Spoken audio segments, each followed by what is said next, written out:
Alice in Wonderland by Lewis Carroll. Chapter 3. A Caucus-Race and a Long Tail.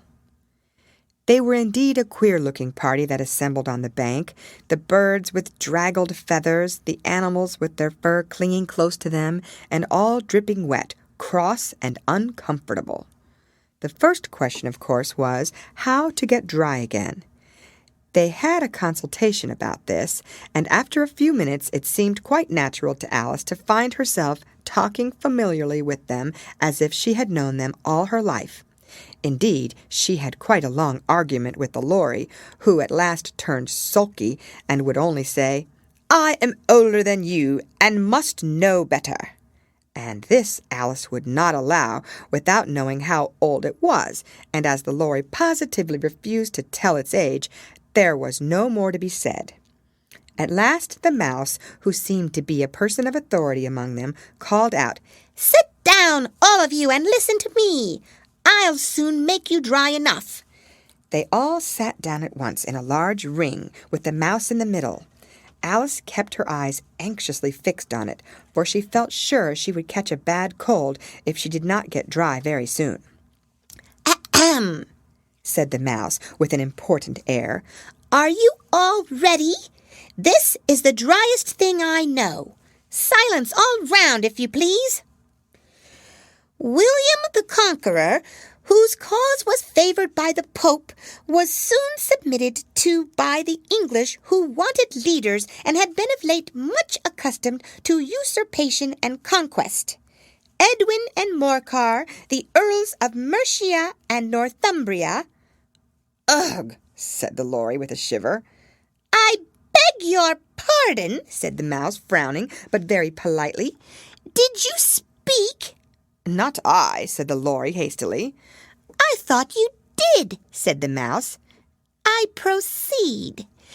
Edwin and Morcar, the Earls of Mercia and Northumbria, declared for him, and even Stigand, the patriotic Archbishop of Canterbury, found it advisable." "Found what?" said the Duck. "Found it," the Mouse replied rather crossly. "Of course you know what it means." "I know what it means well enough when I find a thing," said the Duck. "It's generally a frog or a worm. The question is, what did the Archbishop find?" The Mouse did not notice this question, but hurriedly went on. "Found it advisable to go with Edgar Atheling to meet William and offer him the crown. William's conduct at first was moderate, but the insolence of his Normans. How are you getting on now, my dear?" it continued, turning to Alice as it spoke. "As wet as ever," said Alice in a melancholy tone. "It doesn't seem to dry me at all." "In that case," said the Dodo solemnly, rising to its feet, "I move that the meeting adjourn for the immediate adoption of more energetic remedies." "Speak English," said the Eaglet. "I don't know the meaning of half those long words, and what's more, I don't believe you do either." And the Eaglet bent down its head to hide a smile. Some of the other birds tittered audibly. "What I was going to say," said the Dodo in an offended tone, "was that the best thing to get us dry would be a caucus-race." "What is a caucus-race?" said Alice. Not that she wanted much to know, but the Dodo had paused as if thought that somebody ought to speak, and no one else seemed inclined to say anything. "Why," said the Dodo, "the best way to explain it is to do it. And as you might like to try the thing yourself some winter day, I will tell you how the Dodo managed it. First, it marked out a race course in a sort of circle. The exact shape doesn't matter, it said, and then all the party were placed along the course here and there. There was no 1, 2, 3 and away, but they began running when they liked and left off when they liked, so that it was not easy to know when the race was over. However, when they had been running half an hour or so and were quite dry again, the Dodo suddenly called out, "The race is over!"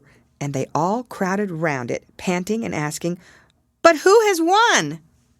This question the dodo could not answer without a great deal of thought, and it sat for a long time with one finger pressed upon its forehead, the position in which you usually see Shakespeare in the pictures of him, while the rest waited in silence. At last the dodo said, "Everybody has won, and all must have prizes." "But who is to give the prizes?" quite a chorus of voices asked.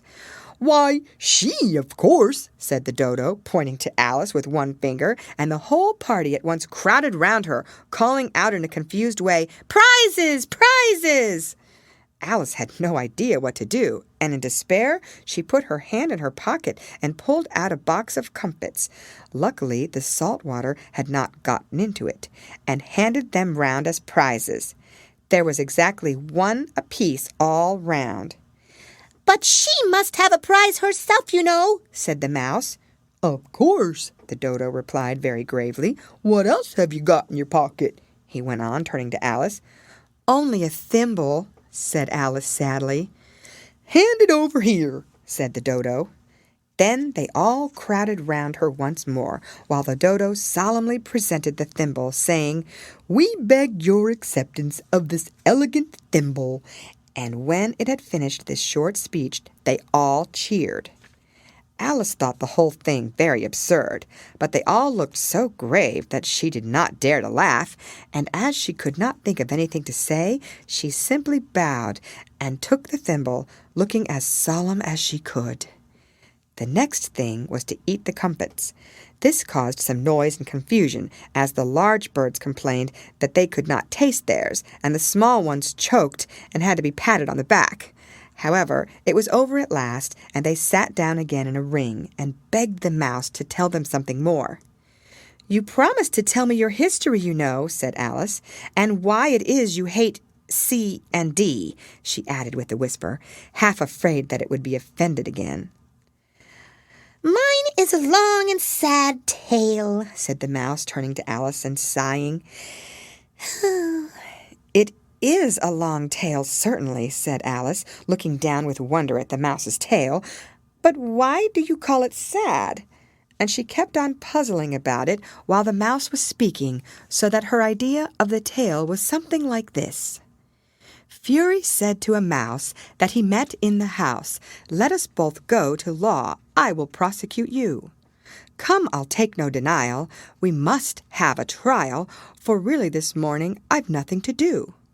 Said the mouse to the cur, "Such a trial, dear sir, with no jury or judge, would be wasting our breath." "I'll be judge, I'll be jury," said cunning old Fury. "I'll try the whole cause and condemn you to death." "You are not attending," said the mouse to Alice severely. "What are you thinking of?" "I beg your pardon," said Alice very humbly. "You had got to the fifth bend, I think." "I had not," cried the mouse sharply and very angrily.